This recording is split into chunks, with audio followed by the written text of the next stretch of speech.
the property owner would be responsible for the improvements within the project frontage.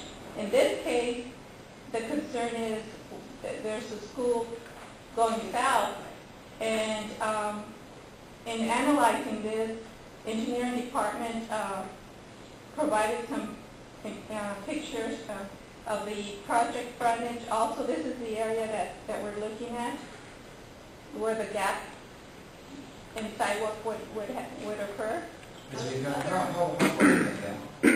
it about 600 feet? About 600 feet. Is there anything other than financing that would preclude, or paying for it, is there anything that would preclude us from going forward and just filling in that gap? We did not check right away. We'd have to check the road width. Isn't it about at this location or just north of this where 8th Street narrows to one lane each direction? Is that about at the other end of the project site, right? Yeah, it would be going north. Okay, so as a preview of coming attraction project, Mr. Hagan, if we could come up with some alternatives with regard to that gap in the sidewalk, especially with the Colonial coming on board. Right. We could look at the right-of-way and see what's available. And if there's not a lot of right-of-way, we could put something in temporary. We have basically a couple of wood strips, 5 feet apart, and then a gravel base. And for about 600 feet, that'd be about $10,000. And then later on, when the road's widened and all the right-of-ways given by the developer, then you'd have curb gutter and sidewalk installed at a later date. Right now, you can see that there's adequate area to walk on the side of the road, though, without being hit.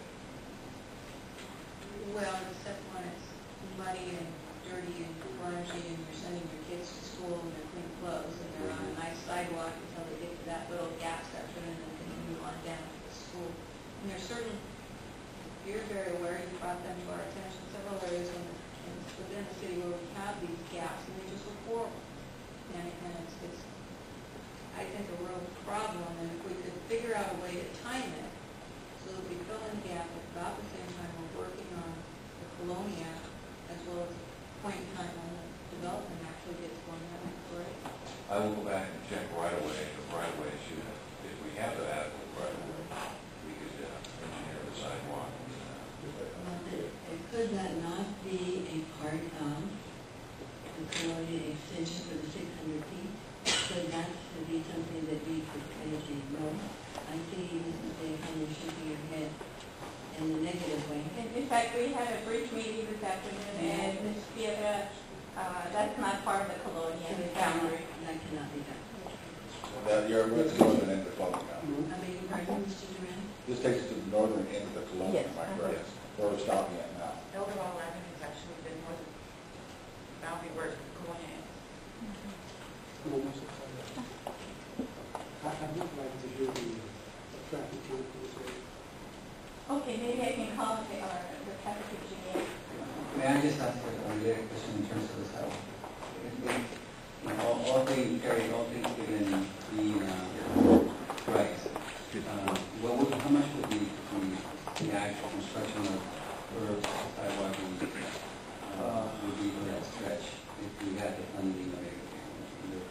The sidewalk alone, we estimated to be $30,000 to $50,000. The curb and gutter would probably bump it up to probably $75,000. 600 feet, Yes. that 14 variable on the sides, right? So 75,000 total? Probably.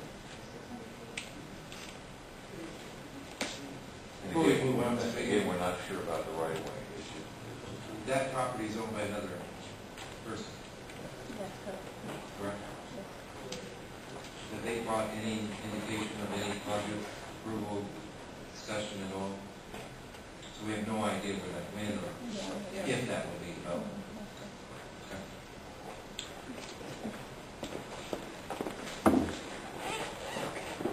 Hello, I'm Walter. I'm a traffic engineer with Gonzalo Engineers. To answer your question on there's roughly the traffic volumes on this roadway is roughly in the order of about 75,000 daily trips. According to the site. 75,000? I'm 7,500, I'm sorry. We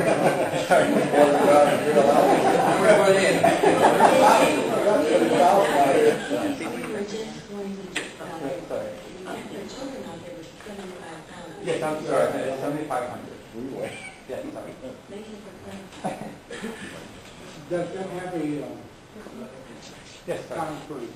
You know, like if it's at 8 o'clock in the morning, what I'm trying to get at, Mrs. Walker brought up a very good point about if there is no sidewalk and it is raining, then they're going to be walking on the street.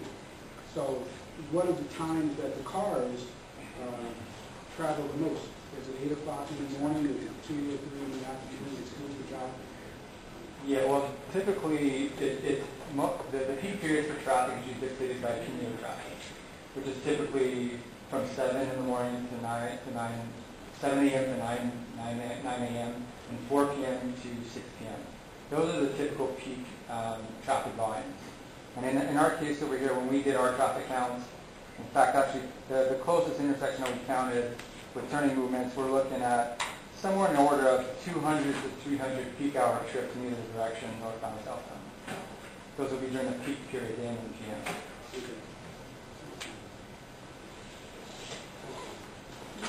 Yes. Let me ask you another question, sir. Your analysis did the phase 1 and phase 2. Right. So what was the traffic count at the end of phase 1? Estimated traffic Phase count. 1.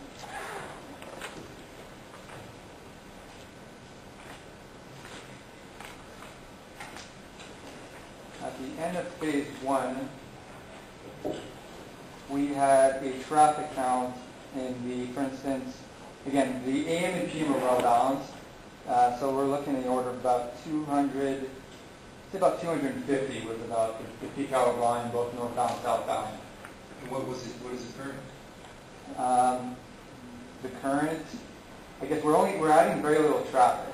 So in the end, we're only adding about 40 to 45 peak hour trips in either direction due to the phase 1 of the project.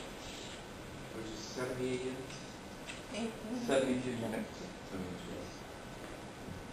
And in terms of daily trips, that's about just under 500 daily trips. But in the peak hours, it's actually 39. That includes inbound and outbound in the AM, and about 45 p.m. inbound and outbound. That's not statistically a significant number of traffic increase trips, right? I'm sorry? That's not a significant increase in traffic trips. No, considering that that's a very low increase compared to the existing volumes out there today. Thank you. Okay, additional comments, questions from the council at this point? Question, if I may. If the city was to provide the funding for the extension of the sidewalk at around $75,000, is that something that could be collected later from the developer as development occurs there? Can that be tied somehow into a reimbursement? We would have to explore all of that, but the idea is that there's a desire from the council to look at how we can connect these. The project is probably how far is the project on this one, on phase 1? They want to start when? Right. Okay, so clearly, then we have, I want to check on. So the desire from here from the council is, we need to explore ways that we can connect these. By the way, one of the alternatives may be an asphalt sidewalk, not a curb gutter type of situation, because that keeps kids out of the dirt. Interim. And that's where I think we may look at an That may asphalt. be an option, because obviously we don't own the 75,000 that you requested doesn't include right of way. No, it doesn't. We've been down that road a little bit. So we'll take a look at the right of way bigger issue, and an interim improvement we can look at. I think once this facility goes in, we may see an interest from the other landowner, because obviously there's something going on their side.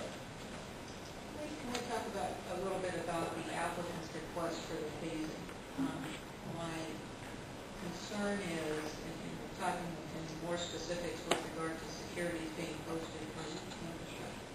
My concern is that the tax credits get used, the multifamily is developed, and then they walk away.